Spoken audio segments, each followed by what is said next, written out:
Hello, very beautiful community. Hello, very beautiful community. Let me get immediately a signal from you that you can hear me. And then we're going to do something we haven't done before on a live, and that is read an article together and react to it. I was going to put it on the chat earlier, but my health just wasn't enough to do that earlier. So we're going to do it all together. I'm sorry it's so late European time. So tuck yourselves into bed and go away and come back to this tomorrow if it's too late for you. There was a kerfuffle, a bit of acrimony in The Guardian recently when Fiona Hill said a few things, one of them being that Britain's already at war with Russia. Then a response letter came to that, criticizing Fiona. And then the response letter to the response letter came, criticizing the response letter. And then two people wrote a piece in National Interest about this, which we will read. And it's a piece that tries to come to terms with the fact that we in the West are divided about how to understand Putin's escalatory ambitions and what to do about them. Now, we're going to read the piece together. It'll probably try to somewhat equalize the kind of hawkish perspective that I and Fiona recommend with a more compromising perspective, something closer to John Mearsheimer. The piece is going to try to, it looks to me, arbitrate between these two perspectives. And we'll be reading it as a community that tends to side with one side rather than another in this dispute. And that might mean some of you are going to get a little bit triggerified because YouTube doesn't like showing you things you disagree with. Well, we're going to look at a whole article, some of which you might disagree with today. So tuck yourselves in for that and let us, beautiful community, rock and roll. I may, health allowing, take some questions at the end. So who are the authors of the piece? It's Matthew Blackburn, who's a senior researcher at the Norwegian Institute of International Affairs. And he's sort of an area studies guy specializing in Russia for a long time. And his co-author is Alina Hamadinova, who is a PhD student at Washington State University School of Politics, Philosophy and Public Affairs. Now, at the beginning of the piece, they're going to refer to the kerfuffles that occurred in The Guardian following Fiona's remarks. So we're going to jump over and check what actually happened in The Guardian, probably a couple of paragraphs into their article. So the title is Europe's Choice, Deterrence versus Balance. If I were less sick, of course, I'd have it on the screen now. I'm so sorry I don't. You have to use another platform, not YouTube natively, to be able to screen share things. I'll get there, I promise. But it is attached somewhere at the top of the chat, the article. And you don't need to have it because I'll read it verbatim. Both sides of Europe's security debate have more to learn from each other than they think. Well, let's see about that. Okay, off we go. Off we go, beautiful community. A spectre is haunting Europe. We're reading the Communist Manifesto, beautiful community. That spectre is Putin's Russia. NATO Secretary General Mark Rutte insists that Russia is the most significant and direct threat to the alliance and calls for a quantum leap in defense spending. EU Foreign Policy Chief Kaja Kallas claims that Russia has a long-term plan for long-term aggression in Europe, and German Chancellor Merz says Russia is already attacking Europe through its hybrid warfare of disinformation and sabotage. Such is the view of Fiona Hill, a prominent national security insider and co-author of the recent UK Strategic Defence Review, who claims Russia is already waging war on the UK. Hill's comments sparked an open letter in The Guardian criticizing her for using a false premise and scanty evidence to inflate the Russian threat. A week later, a rebuttal letter insisted there was empirical evidence of the Russian threat and stated without proof, without proof, that those attacking Hill had friendly contacts in Russian officialdom. Though this acrimonious exchange was limited and superficial, it reflected divergent currents in the expert community on the Ukraine war and what Europe must do about it. Now, beautiful community. The other side of this argument is a side you are barely exposed to at all, right? Simply because YouTube doesn't like to show it to you. Now, you think you've already dismissed it successfully. We may give you an opportunity to reflect a little bit more on the nature of your dismissal. Before we go further with the article, let's check what actually went down. What kind of gangsterism went down in The Guardian? So, what happened first is that Fiona said a few things, and it's not surprising what Fiona said.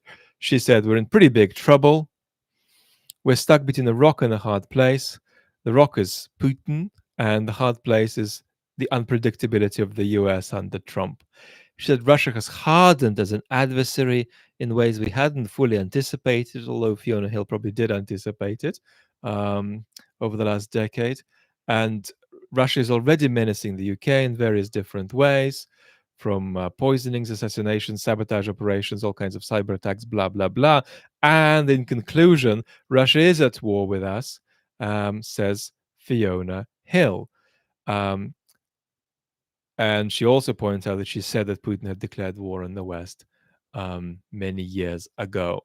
Okay, so here is the response letter from quite a few people, including Robert Skidelsky, Anatol Levin, Richard Sakwa. These are all people who take a very different conceptualization of the Putin regime to the one I recommend. So what do they say? They say Fiona Hill's assessment is a classic example of how a seemingly rational argument based on a false premise and scanty evidence can lead to a mad conclusion. The false premise is that Vladimir Putin's invasion of Ukraine is the first step to make Russia a dominant military power in all of Europe. And they go on to say that basically there is no evidence for this. This isn't to deny that we've got to be precautious and there is a real danger with the United States retreating and Article 5 becoming vulnerable. But in the end, the argument of Fiona Hill is based on a premise that is simply not supported.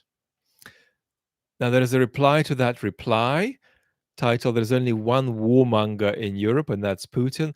And that is written by 7 trillion different people. Let's see who is there. Tim Garton Ash. I mean, the whole shebang. Ian Garner, Amy Knight, who writes a lot for the New York Review, Ed Lucas, Jade McGlynn, Tim Snyder. You get it. You get the picture. Everybody who you semi-follow responded. And so how did they respond? They said, The Guardian published this letter criticizing Fiona Hill, and as UK-based or British-educated experts on Russia, we want to respond. The respondents to whom we're responding said that Fiona Hill represents the warmongering mood of official Britain. No, that's a sentence I omitted, which is a ludicrous sentence. But there is only one warmonger, and that's Putin. And it is not a false premise or a mad conclusion to argue that Putin's invasion of Ukraine has the goal of restoring Russia to the status of a world power, and there is a degree of empirical evidence to support this. One wonders what precautions the signatories would advise Britain to take in the event of a US pullout from Europe. All right. So that's the shebang that happened in the Guardian. Beautiful community. So let's continue reading our article and reacting to it as we go along. You don't need to read it because I'm going to read it verbatim. But if you want to follow along, you can just open it.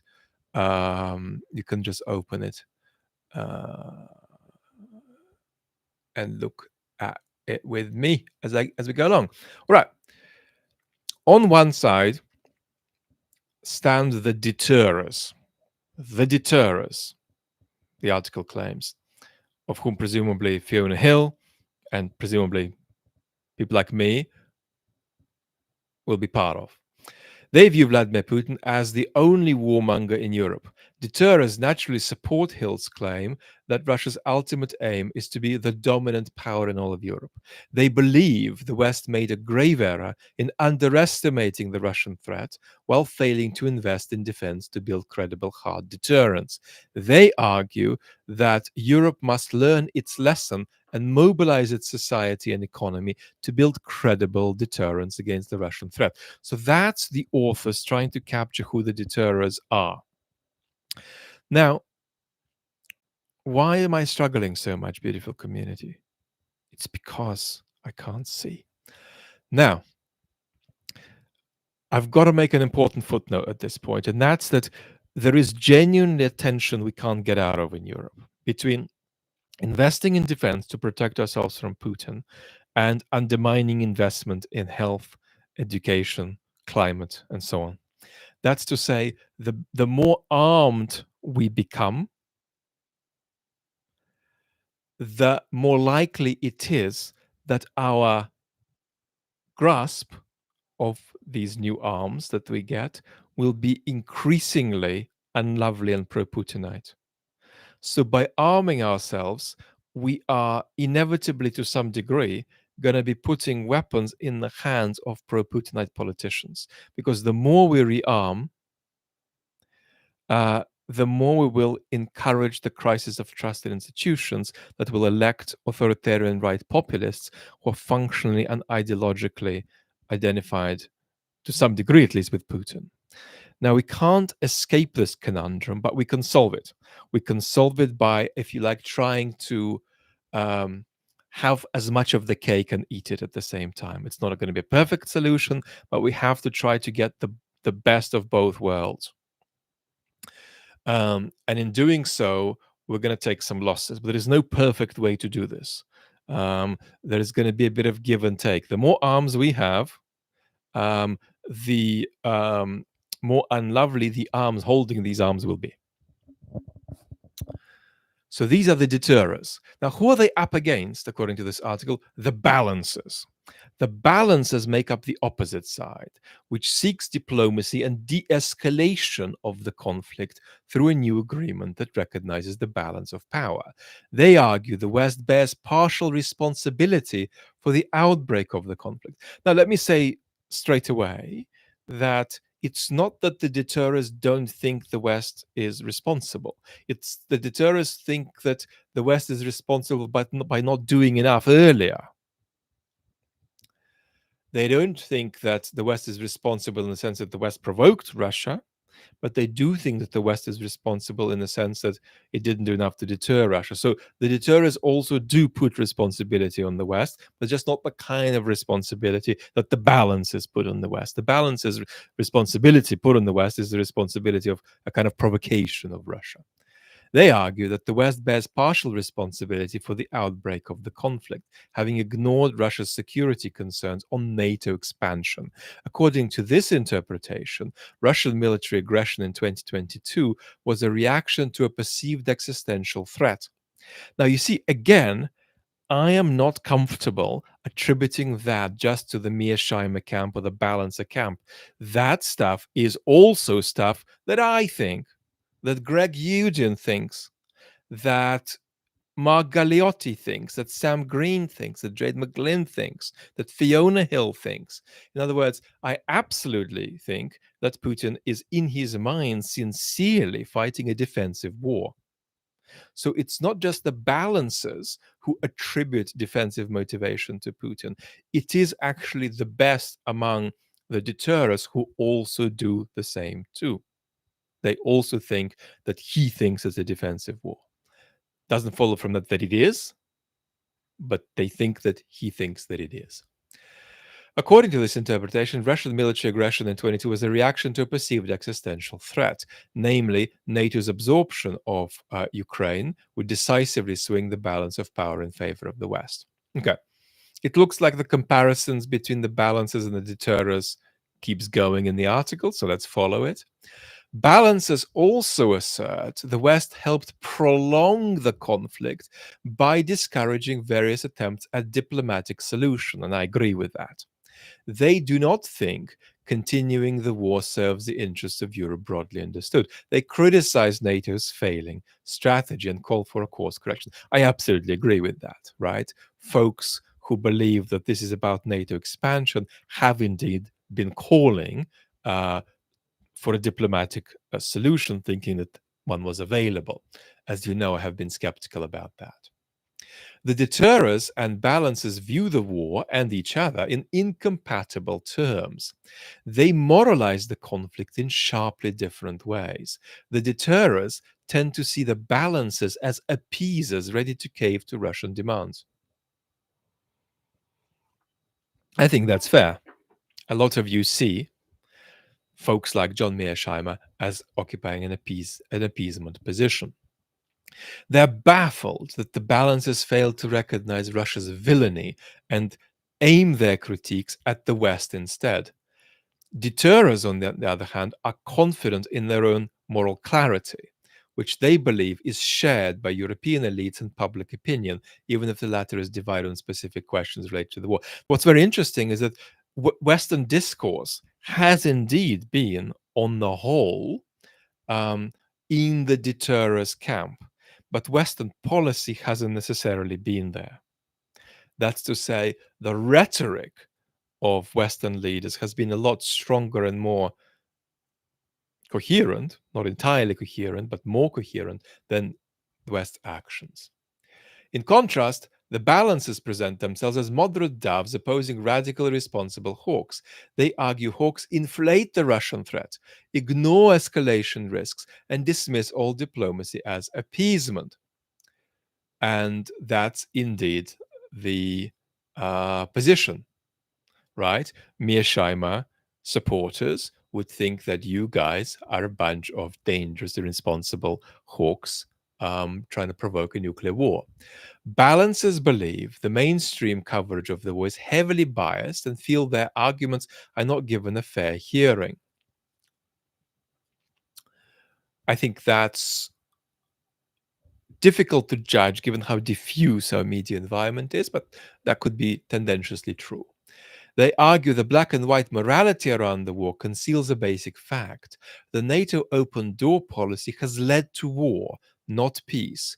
Consequently, it must be dropped, and a diplomatic end to the war means concessions to Russian demands. So that's how the article is capturing the balancer position, contrasted with the deterrer position.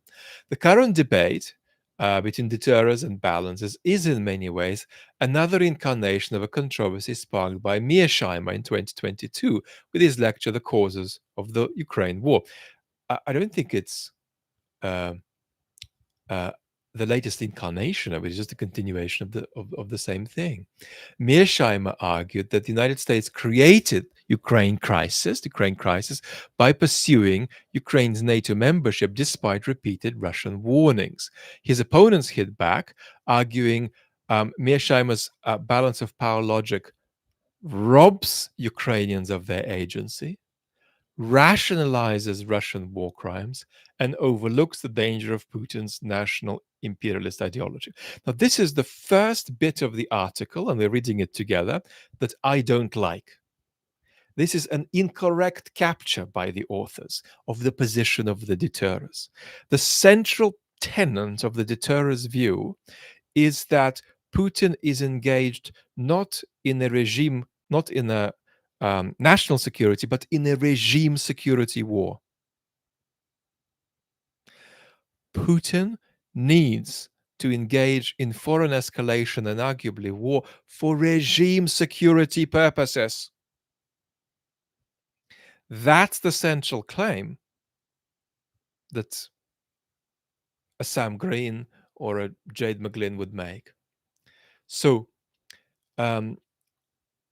this piece is wrong to list the hid back package of the deterrers as being about Ukrainian agency, Russian war crimes, and national imperialist ideology. Now, let me reheat my own assessment of the causes of war. You don't want to be a Puritan about the role of NATO here. You don't want to say 100% clear things about the role of NATO, because then you're going to be an activist rather than an analyst. Now, you can be an activist, but you don't want to be an analyst who behaves like an activist but thinks they are an analyst. So, the central cause of war is regime security. It's about Putin keeping power in Putin land. It's not about national security. And notice there are people in our niche, right? Like the gorgeous Ryan Macbeth, who talk about it as though it were a national security war. It isn't. It's a regime security war. And it's difficult to say who is and who isn't a Russia expert. But the Russia experts who I regard as being serious near universally converge on the fact that the central story here is that this is a regime security war. The second category of causation is indeed a kind of mystically ordained desire to propel Russia from the back row to the front row of nations. And that, perhaps we might say, is recognized in the article by the mention of Putinist national imperialist ideology. But it's the regime security point that is critically missing and needs to be attributed to the deterrers if we're going to understand the deterror position at all. So, this is my first expositional critique of the piece. The piece has misrepresented the parties at hand in this paragraph, and we've corrected it.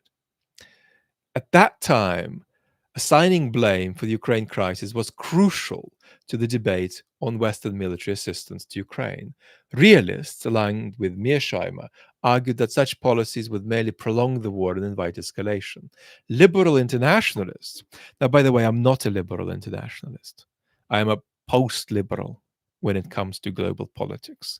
I'm talking to you with love in a world in which the post 1989 aspirational liberal international order has largely melted down and been replaced by kind of carousel of friends and enemies in certain respects, a carousel of frenemies, an anarchic carousel of frenemies. So I do not recommend liberal internationalism. Liberal internationalism is the natural expression in our niche.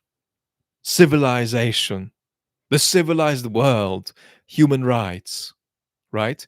These are the messages we recurrently hear in our niche. They speak to a world that is no longer there and motivate no kind of a coherent agency. So I'm not a liberal internationalist. Liberal internationalists, the piece claims, by contrast, insisted that the democratic world had a responsibility to support Ukraine in defense of the liberal international order, in defense of human rights and the principles of international law. In 2022, there was no real debate. The liberal position became the dominant discourse of policymakers and the media. I am not sure quite how true it would be if we said that about what the Biden administration was privately discussing. In the Biden administration, there would have been various kinds of ill-assorted conversations that would not neatly fit into the liberal internationalist box. Conversations about containing Russia, conversations about preventing a Russo-Chinese quasi-alliance getting a certain kind of advance and a degree of control over security on the European continent, and so on.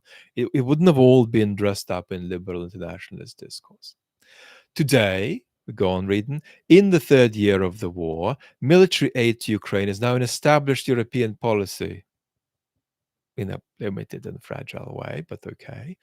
The key question now is how Europe can support Ukraine and counter the Russian threat as the United States becomes a less dependable ally. Despite changes to the geopolitical and military context, the core of the disagreement remains unchanged since 2022. And I'd say something else. It's not just that the disagreement remains, it's that the disagreeing parties have largely stopped engaging with one another. And you can take this dispositionally, either as meaning that articles like this are at least partly positive because they try to re-engage the conflictive parties, or you can take it as meaning that articles like this are pointless because that discourse has largely ground to a halt, it has largely exhausted itself. And I'm somewhere in between, leaning more to the latter than to the former. The discourse between different positions on the systematic nature of Russia's threat to us, well, it's largely sort of being washed away, overtaken by events.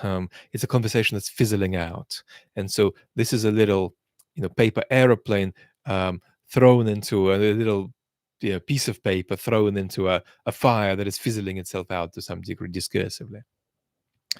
Doesn't mean it's a bad thing to do. It's a good thing to do if you want the fire to keep going. Now, despite changes to the geopolitical and military context, the core of the disagreement remains unchanged. Deterers imply that no matter what the West does, Russia is hell-bent on pursuing maximalist goals such as imperial control over its neighbors and military domination of Europe. They argue Europe cannot change Russia's dreams of domination or Russia's trend of, for functional reasons of various kinds, being on that course, whatever the members of the regime, as a matter of biographical fact, happen to intend. It can only deprive Russia of this course by building up its armed forces. In contrast, the balancers believe Russia's ambition is not to dominate all of Europe, but to protect what it sees as its sphere of influence in its neighboring states. Balancers argue that there's no possibility for Vlad to see the text he is reading because he's forgot to keep his glasses on. Balancers argue Russia's demand in the post-Soviet space, Russia's demands, are not an existential threat to the rest of Europe. They call for European leaders to engage in diplomacy that can de-escalate the conflict in Ukraine. Some of them call for a new European security infrastructure that includes Russia. Speaking of security and insecurity, I'm a tiny bit insecure about the sound because I'm using a very cheap $50 microphone that I haven't tried more than a couple of times before. So remind me again that you can still hear me. Balancers generally believe such a deal must involve formal limits on NATO expansion and forced deployments near the Russian border, the very same request made by Moscow in its 2021 draft treaty to NATO that was rejected out of hand by the Biden administration. Now, in late 2021, what the Russians came up with was a kind of ultimatum, in my assessment, that effectively demanded the dissolution of NATO. By proposing Russian propriety over Eastern Europe. Deterers and balancers have blind spots. Okay. The deterers often treat Ukraine conflict as starting in 2022 and largely absolve the West of responsibility. Well, the authors have mentioned that before, and I've said that in a sense that's true, in the sense that the deterers don't say it's the West's fault for appeasing, for not appealing to Russia, not attending to Russia's national security needs enough. So the deterrents say that's not the problem, but they do say that we could have been stronger in standing up to Russia earlier. And we could have done a few things differently. So I think on this point of whether the West could have done anything differently, both parties say yes, but just one party says one kind of a yes, and another party says another kind of yes. The balancers reject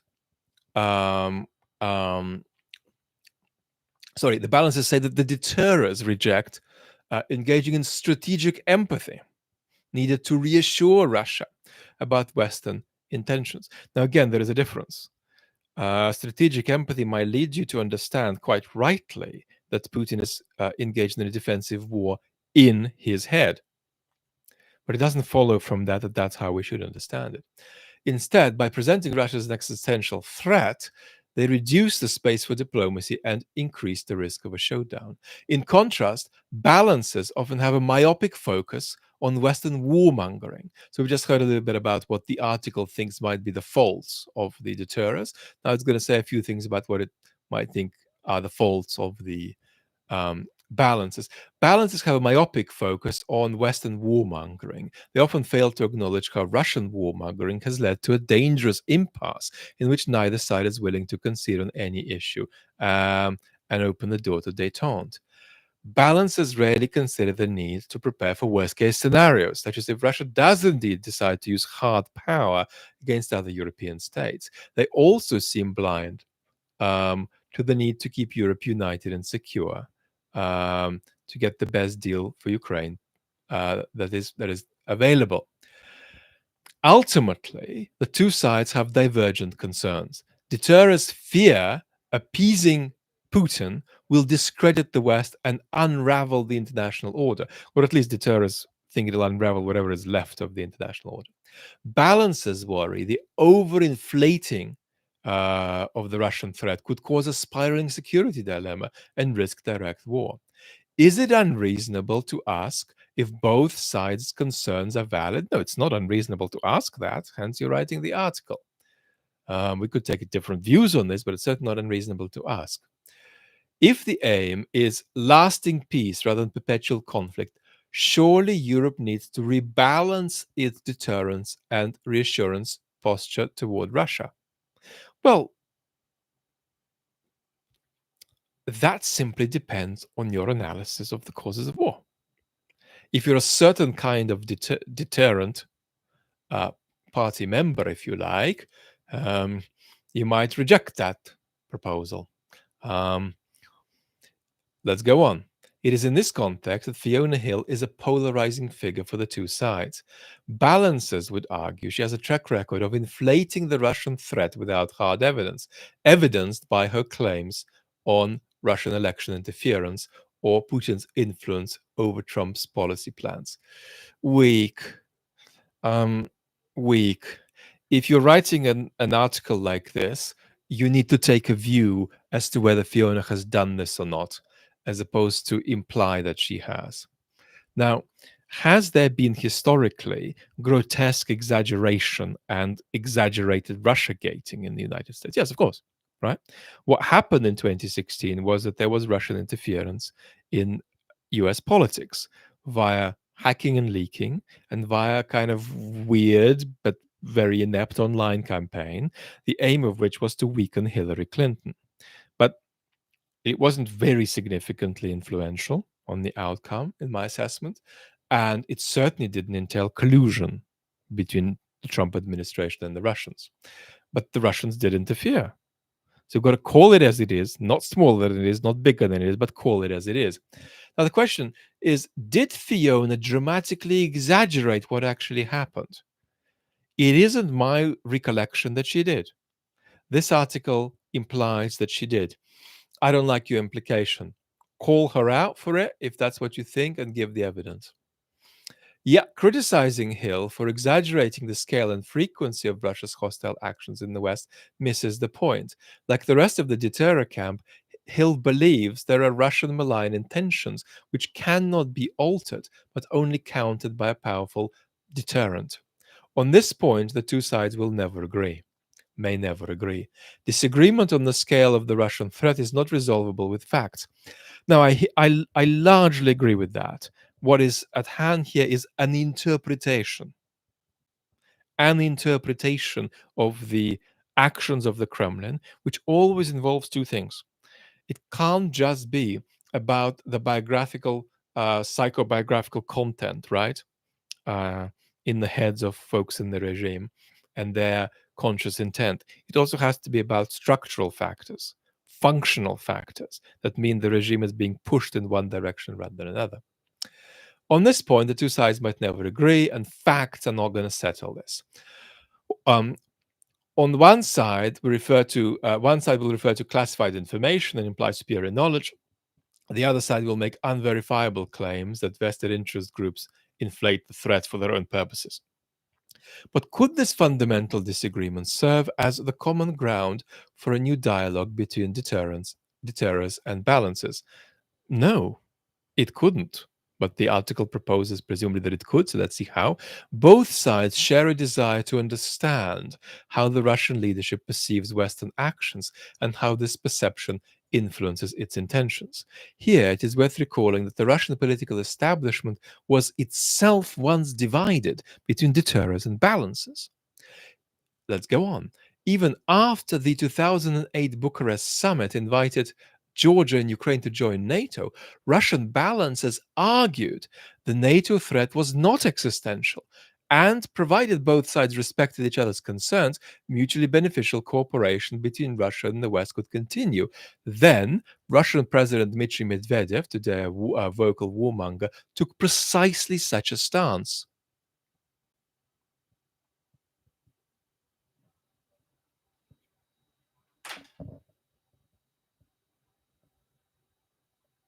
No, he didn't. This is an incorrect interpretation. This is the second correction I'm going to make of the article. This is an incorrect interpretation of the Putin regime and the Medvedev regime in 2008.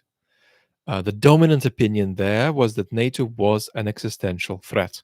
I won't re-legislate all the evidence, so I will just, if you like, sideline this claim as false. It is not true, and it is not true of Mr. Medvedev at the time that he did not think NATO was an existential threat. In my view, he did. So this claim that there were these two camps conflicting in the regime at the time is maybe something that could be true about the regime earlier, but it doesn't seem to be true in 2009. There's a second disagreement I have with the piece,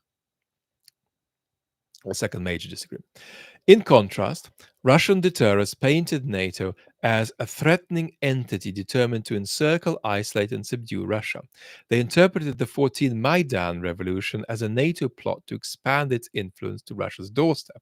After the annexation of Crimea, balances were marginalized and deterrers gradually monopolized Russia's foreign policy agenda. I think this is somewhat crooked history, but we'll let it go. This shift led moderates to either fall silent or grow more hawkish. The dominance of deterrers surely contributed to the Russian decision to launch the full-scale invasion of Ukraine in 2022. I think that's false. I think the decision to launch a full-scale invasion is largely Putin's decision, and the biggest hawks in Putin's administration would have themselves not launched that invasion. So this sentence, the dominance of deterrers surely contributed to the Russian decision to launch the full-scale invasion of Ukraine, seems to me to be false. Today, the rhetoric of Western and Russian deterrers is remarkably similar. While Fiona Hill talks of plans to sabotage undersea cables around the UK, Putin's aide, Mr. Patrushev, warns of NATO-supported terrorist attacks on Russian underwater assets. This resembles a classic security dilemma. Each side suspects the other of preparing offensive action to gain a decisive advantage while presenting its own actions as defensive. As the trust between the two sides continues to erode, will an event occur that pushes them to the brink of war that neither side wants? Well, it's not clear that neither side wants war in any way. It may be, as the deterrers claim, that Putin wants some kind of a conflict with NATO that might challenge Article 5 at a low threshold level without full-scale war. Obviously, Putin does not want full-scale war with NATO. Despite the risks, there are serious obstacles to good faith diplomacy. Who among the European leaders is ready to accept that the Russian leadership harbors no imperial ambitions and only seeks to turn Ukraine into a neutral buffer state? Now, this article is now asking that question off the back of the two authors. It's no longer attributing this to the balances, it's now asking that question from the authors themselves. So presumably the authors think that the European leaders are ready to accept that, are not ready to accept that the Russian leadership harbors no imperial ambitions and only seeks to turn Ukraine into a neutral buffer state. The implication being here that the authors think that Russia does not harbor further ambitions. And to that degree, the authors are siding with the balancers over the deterrers. And I recommend on this issue to side with the deterrers. Does anyone in Moscow trust Europe's capacity to give reliable security guarantees when in Russian eyes, they have previously signed agreements in bad faith. The key danger in any new European diplomatic initiative is that Moscow will misread signals of deterrence and reassurance. Both sides need to rebuild a level of trust in each other's messaging as a precondition for both sides, as a precondition for both credible deterrence and a sustainable balance of power. Final paragraph. In framing the debate as deterrers versus balancers, one might overlook more nuanced views than this binary cannot capture. Moreover, both sides have valid arguments as well as blind spots. Given the sea change that's occurred in 2025 so far, it is time for a fresh debate between deterrers and balancers. It ain't coming, in my view. A new synthesis of their contrasting premises may offer Europe the bearings needed to navigate the choppy waters ahead. Now, here, before I arrive to the fundamental criticism that I'm thinking of now about this piece, let me reiterate the criticism I made earlier, and that's that the article excluded from the conception it attributed to the deterrers the regime security story. In doing so, the article critically failed in its purpose, because it's now drawing a conclusion that says, let's take a bit from both sides, but having missed the point that the deterrers claim there is a regime security cause of war, that's a central cause of war. The article puts itself in a position where it's now offering a merely artificial balancing out of the two perspectives. Because if you accept, as the deterrers do, the regime security story, it makes no sense to follow the proposal by the authors here to balance your perspective out with that of the balancers. Because the balancers are starting from an elementary misconception of the causes of war. The balancers do not understand it's a regime security war. You can't invite the deterrers to balance themselves out with the balancers if you've misconstrued the position of the deterrers. Because whether the deterrers should or should not balance themselves out with the balancers will depend on the epistemic value of the deterrers' claim about the regime security causes of war. In other words, if Fiona Hill is right, if I am right, if Sam Green is right, that regime security is a central cause of war, the proposal to find a middle ground between the two perspectives is an elementary misunderstanding. So to invite the deterrers into the middle ground, you have to first admit the centrality of the regime security cause of war, case they make. Sorry about the thumbs up. And then rebut it. Because it's only if you rebut it that your invitation into a middle ground will make sense to a deterrer. Otherwise, they'll just think you've misunderstood the causes of war. Now, I then made a couple of other small corrections. I think what the article said about Russia in 2008 is false. But let's now arrive at a very fundamental reaction to this article. And I tweeted about it earlier today, in fact. So let's bring up my tweet. Twitter. Come on. There we go. Here is what I said. I said,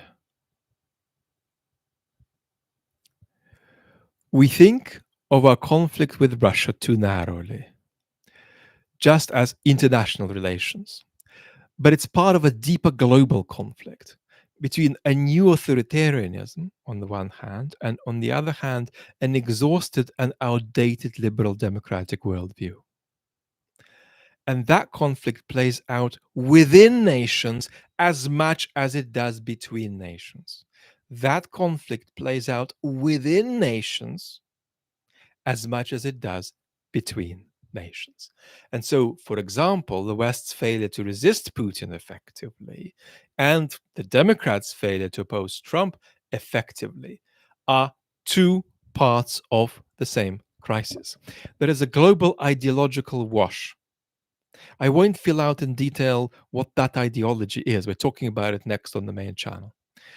It's got what I call a hyper neoliberal element, an element of the sense that unbounded competition between actors is, in a might is right way, a version of normal. Added to that is a monarchist legitimating story that says that the only political actions that count legitimacy wise are actions taken by the leader. What's legitimate, what Putin does, what's legitimate, what Trump does. That kind of ideology is washing up all over the world. That's what we are in conflict with. We're in conflict with Putin because he is an extreme expression of that ideology and he has acted on it. But we can't isolate our conflict with Putin from this wider tension because Putin is merely an instantiation of this thing. It's completely incoherent to resist Putin without resisting that thing more broadly. And you can't resist that thing more broadly without understanding that it's as much about local politics as it is about international politics. Now, we already know that the West's capacity to stand up for itself on the international scene is dependent on democratic stability at home. Democratic decline means the collapse of the international order. The resuscitation of the international order is dependent on reversal of democratic decline. If that's possible, it isn't possible, but it's partly possible. So the idea that in that clash between, if you like, an ideology that either is Putinism or of which Putinism is a part, and its opposite, which is a kind of frail and no longer quite legitimate, frankly, liberal order, the conflict between these two things is one that we've got to be involved in. And the way we get involved in it is not just by opposing the Putinism, it's also by replacing, putting in the place of the dying liberal democratic worldview something that's similar but new and better and fresher. When we engage with that conflict, it is ludicrous to think that we can engage in it on the international scene but not at home. And that's why there is something wrong with this conceptualization of a conflict on the international scene that captures what's going on. It can't. It's both an international and domestic issue. And here, quite certainly, the balances are more guilty because they just effortlessly and fatuously apply, bits and pieces they've cut out from international relations theory of a certain kind. So they're more guilty of that. But I do think the deterers are also guilty. The deterers also do not understand that this is not a foreign affairs problem. It's a problem. A problem, which is to say it's everywhere. It's in your local council, and it is on the battlefield in Ukraine. It's an elementary misunderstanding to think that Putin is some kind of unique evil that we have to tackle. What's produced Putin? It's the same social forces, in good part, some different ones, that are electing authoritarian populist right politicians all over the West. So we've got to understand that what we're up against is coming in through various different holes at us and is something we've got to engage in at every level. This is as much a domestic problem as it is a foreign policy problem. And so if I were this article, which I'm not, but if I were this article, then I would try to bridge the two sides, the balances and the deterrers, unsuccessfully, of course, but it'll be an attempt, by pointing out that they're both excessively focused on international affairs. Now, as I say, the balances are more focused on international affairs because they think Putin is fighting a national security war. The deterrers think he's fighting a regime security war. So they're more concerned about domestic affairs. So they're closer to being right. But they too do not understand that there is no way of saying we're taking on the thing of which Putinism is a version on the international stage. Well, it's at home everywhere. It's at home and it's not at home because Putin has sent it over to us. It's at home everywhere because there's a global wave washing that stuff up everywhere, and it just happens to have got washed up on the Russian shore in the most extreme and dangerous form. So that is the deeper central objection to this article. Well, let's do a little bit of housework and quickly again review what the balances and the deterers as they really are, and as the article claims them to be, say about the causes of conflict. What the balances say about the causes of conflict is it's NATO expansion. What the deterers say about the causes of conflict is, according to the authors of this piece, Russian imperial ambition, but according to reality, it's primarily regime security considerations. The view of Russian intent the article paints, it seems to me, attributes a view of intent to the balances that is defensive, seeking some kind of buffer zone, and it attributes a view to the deterers as of an expansionist kind, that the Russians are engaged in revisionist expansionism. I think that attribution is also wrong because it seems to me nearly all the good deterrers think that Putin is fighting a defensive war. And then at the level of a kind of ethical framing, the article attributes to the balances the view that this is complex and structural and various kinds of dynamics are at play, should be over moralized, and attributes to the deterrers a clear moralization. I think here the piece is broadly right. The problem I have is that I don't recommend over moralizing this for two reasons. The first is that you guys already dramatically over moralize this, right? You dramatically over moralize this already. And then over and above that, there's the issue of Western hypocrisy, right? The idea that we're sitting here getting absolutely outraged about Russian terroristic bombardment of Ukrainian civilian infrastructure while we are funding what Israel is doing in Gaza is ludicrous. And I'm not somebody who thinks you have to have a consistent position on all the conflicts in the world. You can't. You can't even know the major conflicts in the world that are going on properly. So we're not looking for consistency. We're looking for sort of a vague, we can look at a vague equilibrium, especially when our involvement is at hand. Right?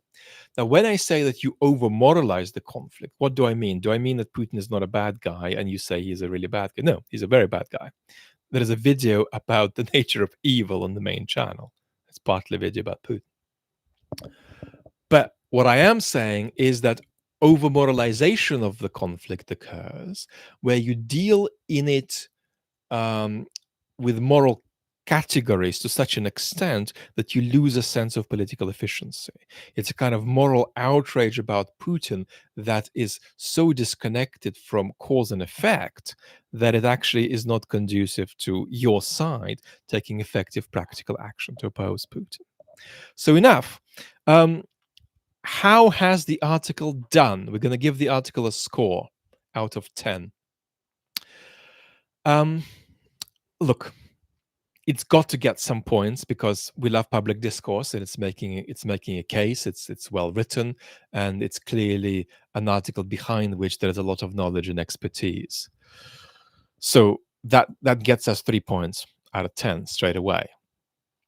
How much else does the article do well? The trouble I have is that my demand that this shouldn't be just thought of as an international problem is difficult. In other words, most people haven't a clue about how to handle that. So I really can't press that too heavily on the article. I do think an 8 out of 10 article would do that. So it can't be an 8 out of 10. It has to be above a 3 out of 10. But if I put aside my central criticism, my second criticism is that it misattributes um, uh, uh, to the deterrence side um, an account of the causation of the war. In other words, it simply does not emphasize the regime security cause of war that's there in the deterrence side. You could dismiss it, you could say it's wrong, but you have to attribute it. Because of that, I'm struggling to get beyond 4 and 5.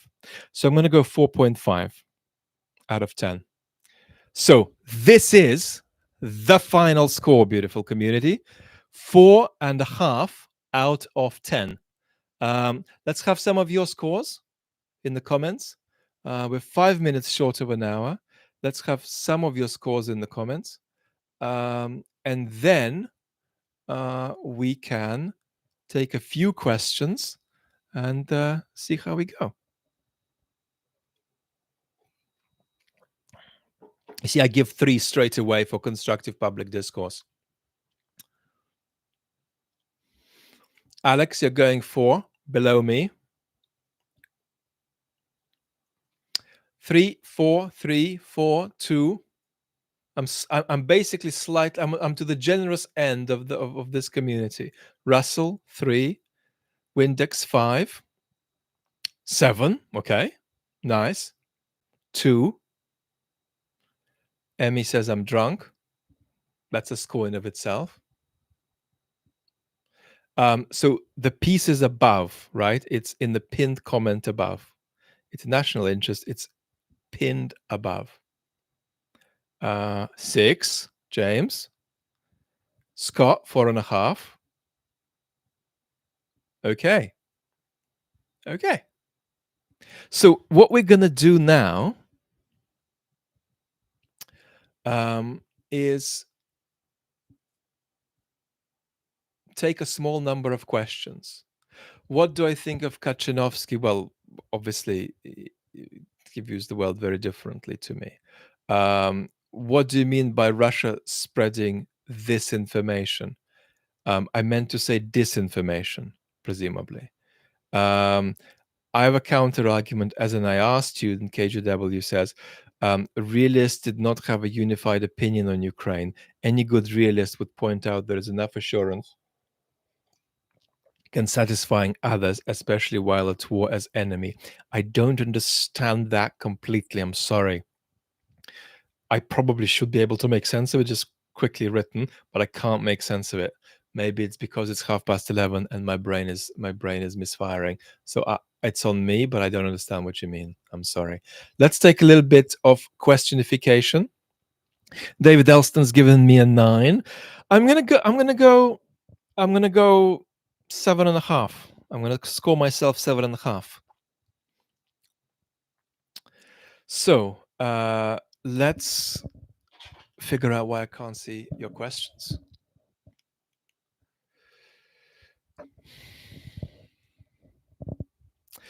Ugis is saying, Vlad, I'm sure people have said this before, but I'm really happy to see you feel better. I'm not. So I spent about 10 hours in all kinds of physical agony.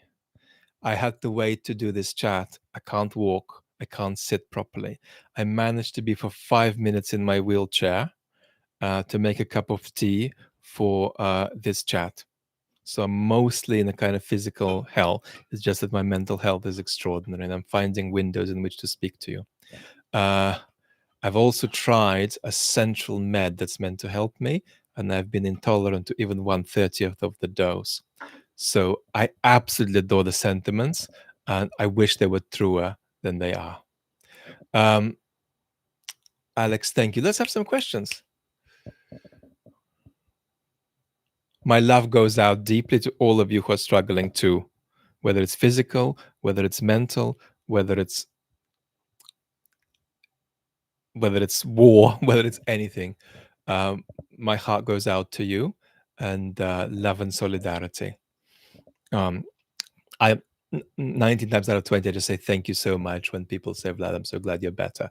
But but I also love keeping it straight, beautiful community in it. Right. Rob, would it have been better if Trump won in 2020? Well, let's try to keep this to Russia as a threat, right? Let's focus on Russia as a threat. The question of whether it's better if Trump won in 2020 or now is an interesting question. I think there's a strong case that it would have been better instead of winning now. However, I don't think the judgments about that actually cash in until we're in about 2035 and we're looking back, you see.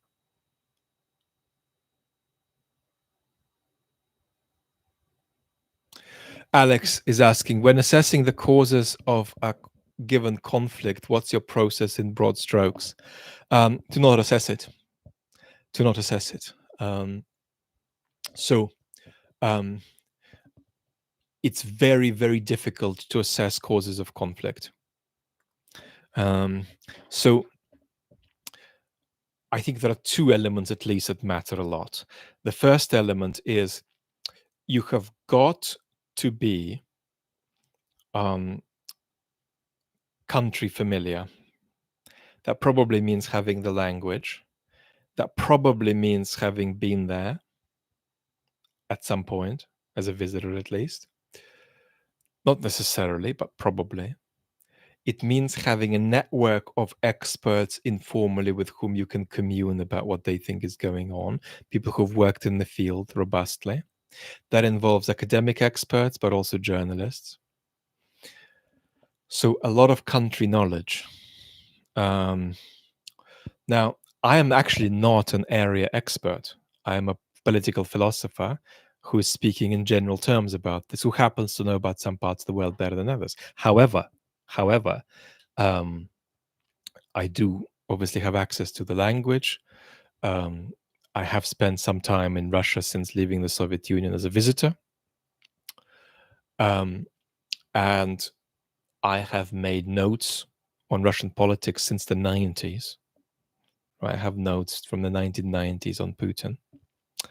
So I've been reflecting on that particular politician in immense depth for 25 bloody years.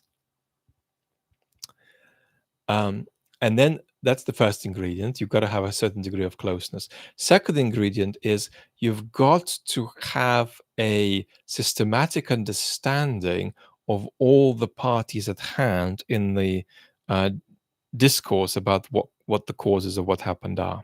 In other words, if you're going to dismiss John Mearsheimer, you do in the end have to have an account of what might be limited about certain kinds of applications of international relations.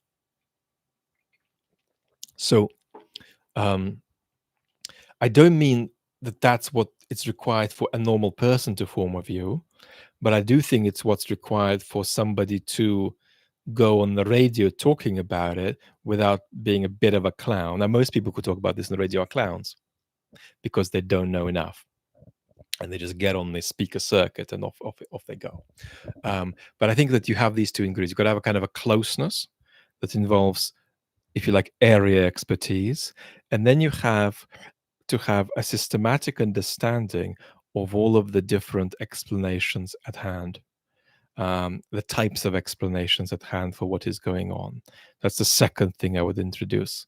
You've got to know a little bit about IR to dismiss Mearsheimer's approach to this conflict. Then I think you have to have the third thing you've got to have is a kind of instinct about politics, which is to say you've got to understand human motivation as it is mediated by institutions we share, including state institutions. You've got to have a feel for the historical moment we're in. So it's kind of intuitive stuff about history and politics. So there are more, but these are three ingredients I would give. Knowledge that comes from some kind of proximity, a capacity to systematically enter into every kind of claim that's being made about the conflict, which requires multidisciplinary access. And then thirdly, political and historical instinct too. Patrick, is it likely or unlikely that Russia will attack the Baltic states in this decade? So, my historical position here and on the main channel from the beginning of the war has been that it is eminently plausible, but on balance unlikely, and I remain in that position. Somebody like Mark Galeotti would say, "No, Vlad, you're more concerned about this risk than is realistic." Somebody like Anders Pack Nielsen would say, "No, Vlad, you're bang on." So I would say that we're probably more likely than not to skim past it in virtue of various kinds of historical contingency. But is there a systematic need for escalation that the Russian regime is locked into? Yes. Might that need for escalation take the form of war? Yes. By war, we don't mean full scale war with the West. That's something that the regime wants to avoid. But a low threshold provocation against Article 5, somehow, somewhere, is, in my opinion, still plausible.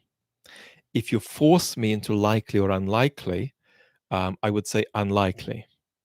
But that's not because we aren't heading for it. It's almost like I'm saying we might be heading for it, but many contingencies will get in the way and push us sideways.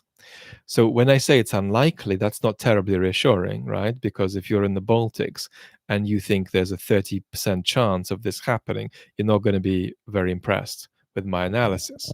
But nevertheless, that's my analysis. Likely or unlikely, unlikely, but eminently plausible.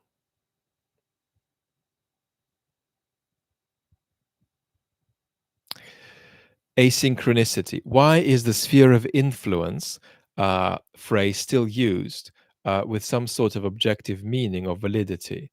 It's obviously designed to carry a lot of water for the Kremlin. So you do not ever want to give up conceptual machinery if it's useful, just because it happens to be one your enemy uses for its convenience. So, sphere of influence politics is not just a term we need, it's an absolutely essential term right now because it looks like that is the kind of politics the Trump administration is drifting into. And it's not an accident that the Trump administration and Putin's Russia are entering an area of ideological proximity about how the international stage should look. We have a sphere of influence trend in the Trump administration's foreign policy. You don't want to give up that. You also don't want to give up the extremely important way we can use that term about Putin, namely that Putin doesn't actually want to own Eastern Europe in the sense of it being part of Russia. Putin doesn't even want Ukraine to be part of Russia. But Putin does think that the West should clear out of Eastern Europe, that NATO should clear out of Eastern Europe. Because as far as sphere of influence thinking goes, Putin thinks it's more mine than theirs. And reality should somehow reflect that. So we don't want to get rid of a term just because baddies are using it.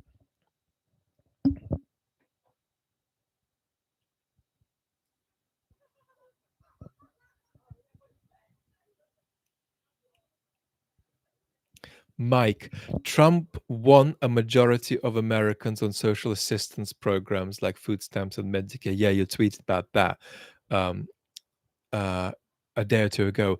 Do you think the drastic cuts to the programs will lead to blowback against MAGA? My instinctive view is that you can't underestimate the degree of magical thinking outside of cause and effect that Western citizens, especially American citizens right now, are capable of. They are very, very, very capable of acting in a way that just breaks all causal connection between levers they pull in politics, right, and then the reality that they experience on the ground. So the severance that's occurring here is very, very fundamental. And we are still in a kind of 1998 bubble, expecting reciprocity between these two realities. Well, they voted for something that's so much against their interests that they're going to wake up. Well, not necessarily. So, what gives here? What gives is leadership. What gives is leadership. So, my answer is, do citizens wake up when they are operating um, with magical thinking and they vote for things that punish them? They wake up if they are reached by motivationally compelling political discourse from the other side. So you can pull people out, but it's a positive act. There is no kind of escalator that you can envision whereby they're just on it and on it and on it, and it gets so bad eventually they wake up. No, they need to be woken up. So that's how I would frame it. The the magical thinking is so deep that there is no automatic wake up, but political leadership can bring it about that people recognize the conflict between what they're voting for and what they're getting, what they think they're voting for and what they're getting.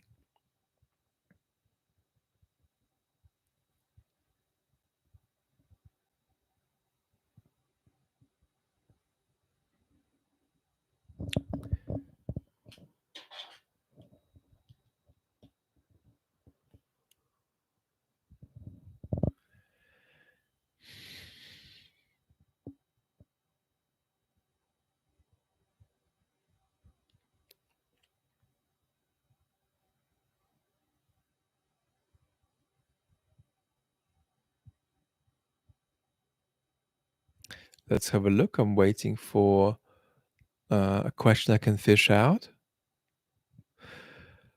Oleg is asking, what should be the alternative to liberal democracy to avoid authoritarianism? Now, um, we want to renew ourselves and keep a lot of our democratic and liberal values. But there are certain things we need to let go of. And that might involve a lot of the identity politics parts of progressivism. It might be letting go a lot of the internationalism that liberal democratic thought tends to go with. It might be letting go of the notion that the institutions we now have are enough, such that we need to supplement them with other institutions. Citizens' assemblies, for instance, is something that I'm in favor of. We are probably looking at the need to make very, very broad reforms, electoral reforms, institutional reforms, and in fact, supplementation of current institutions by new institutions.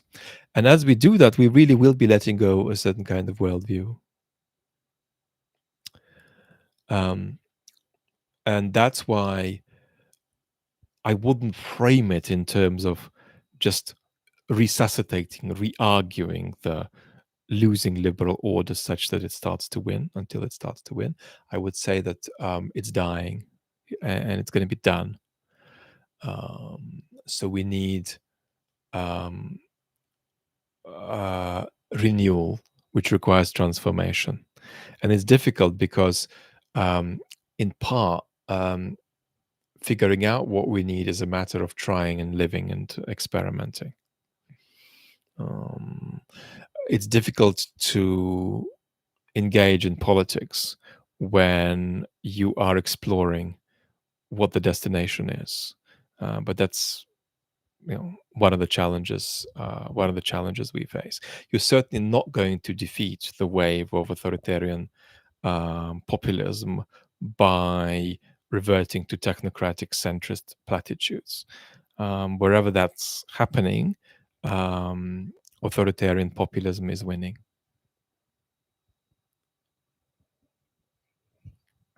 It'll also require change in discourse. Now, you don't need to accept the policy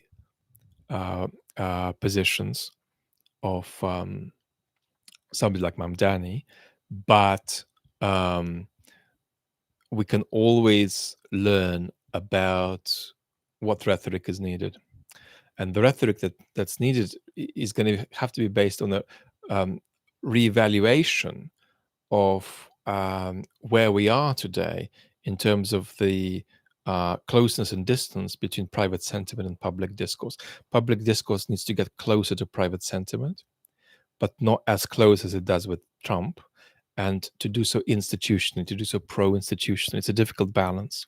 So there's a lot to explore. But my recommendation is not to think of it as rescuing what's being lost, but a profound degree of renewal. That means we're working towards something new.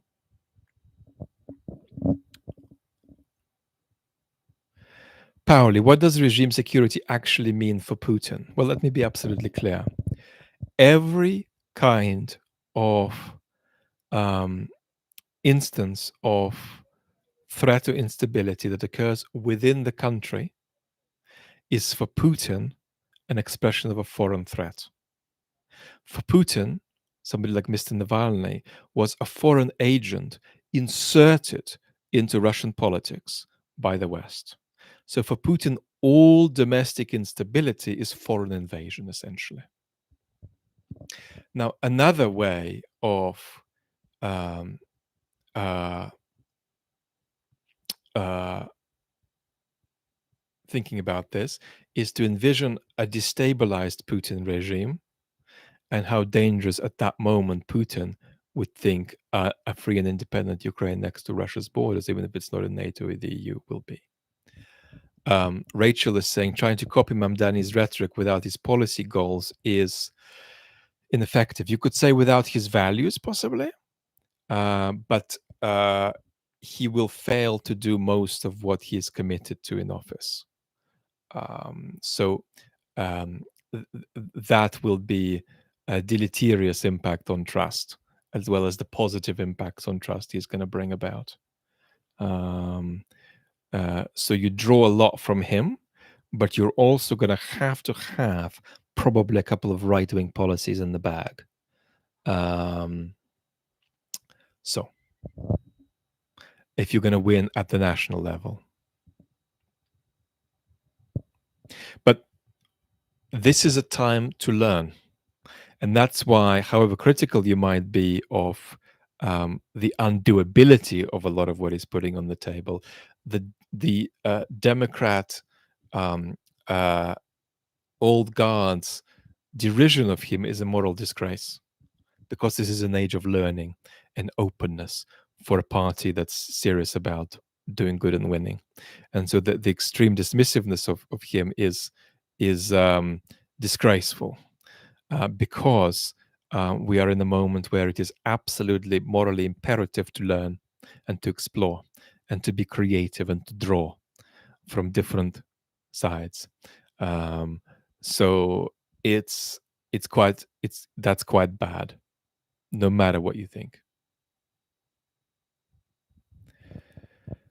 Why do people like right-wing policies? Well, I think we're drifting a little bit away from Putin and security. People like right-wing policies, certainly on immigration, because there's a very compelling feeling citizens have that their country has lost control over its sovereignty. People feel that all over the place. You can't just tell them that's irrational. You've got to engage with that and explore where that's come from. But more on that another time. We're threatened by Putin. Are we not? Do we have questions about it? Or basically, are we so clear about how we think about it that we don't really feel we need to discuss it? There's a lot of that, I think.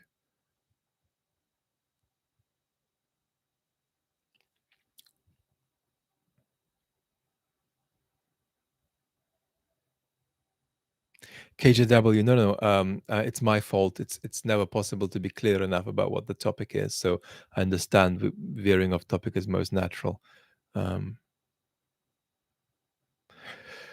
Kimberly, what happens post Putin? Well, the regime is now so tied to Putin that it is not going to be possible to have Putinism without Putin very easily at all.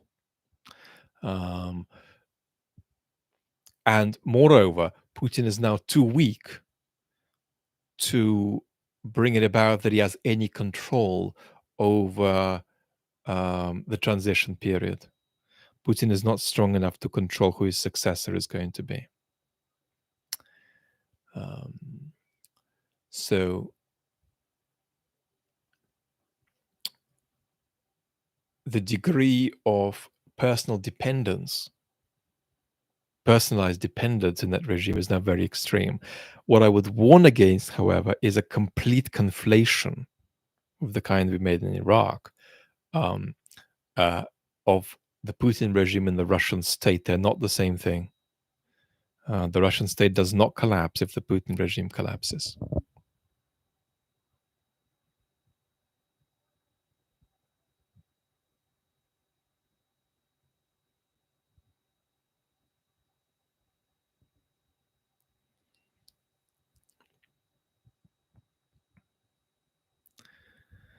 Alex is asking, is Putin's view on foreign intervention an extension of the belief that the most important things are things you cannot see?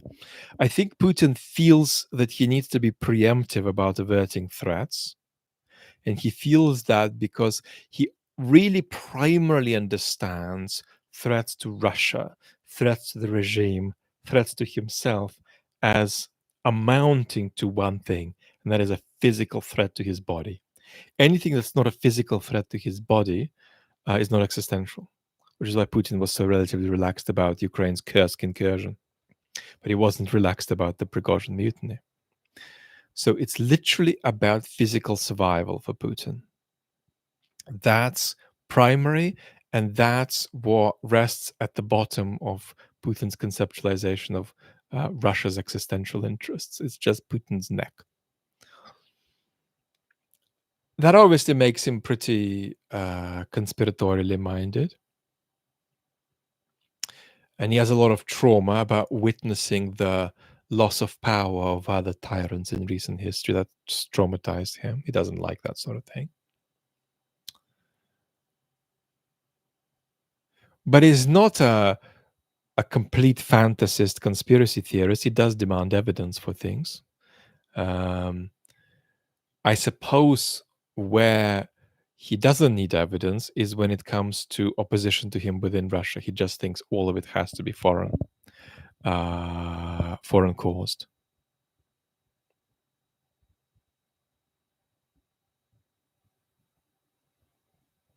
Vlad, do you think realists have something to offer for the pro-Ukraine people? I'm a realist and I have my own weapon, but they hate us in general. So you're a pro-Ukrainian realist. Well, I think that I am going to do a main channel video eventually about Mearsheimer that will contrast certain kinds of realists from certain kinds of liberal perspectives on the international scene. So we'll get there properly. Now, I do think that there is going to be a question about what varieties and motivations you find when it comes to how states conceptualize their security. Might it not be that there's a greater plurality in the way states think about their security than many realist theories allow? One thing. Realist theories allow. Another thing, there's many different types of realism, by the way, and there's some types of realism that I'm probably closer to than I am to Mearsheimer's realism.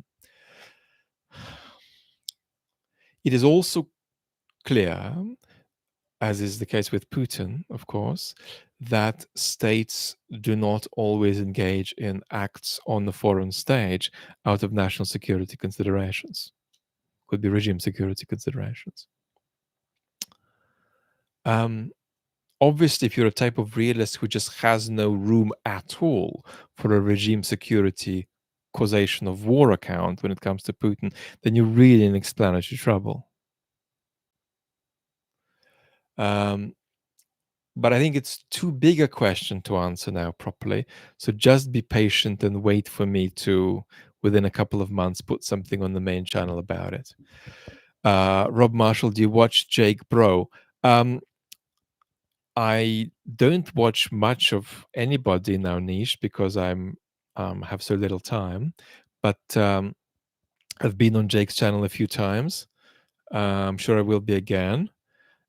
What I will say about Jake is that he is um, as solid as anybody I know in how behind the scenes he deals with other YouTubers. He's legit. There's a lot of people trying to mutually exploit and grift along, and I've consistently seen, um, unreflectively, just because it makes sense, Jake elevating other people, smaller people on the platform in a way that does not directly serve him. So Jake is really, really solid behind the scenes. Um, and there's a lot of do-gooder people on the screen who behave like wallies behind the scenes, and Jake's the opposite of that. Um, what's my main channel? My main channel is Vlad Vexler. Many people think this is my main channel. I still have more subscribers on the main channel, and I hope to restart it soon. So go over there if you haven't been there for a few months. Click around so that the algorithm will be aware that you should be shown my next video there, which will probably be about what Putinism and Trumpism share in common.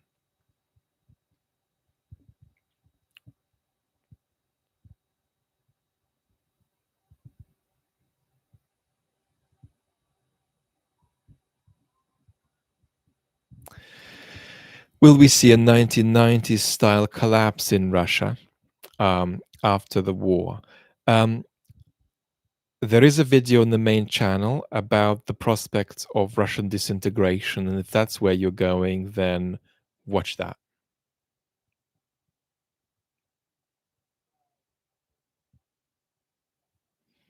Thomas is thanking me for my energy tonight. Well, beautiful community, why don't we wind up? We've gone on for quite a while. Thank you for sitting through the entire article with me. I'm very grateful for that. It's wonderful that we managed to do the whole thing rather than a couple of lines. So I'm very, very grateful for your attention. We're going to be connected. Thank you. Lots of love. Good night. Good morning to a small few of you. Look after yourselves, and we're going to be connected soon. Bye bye.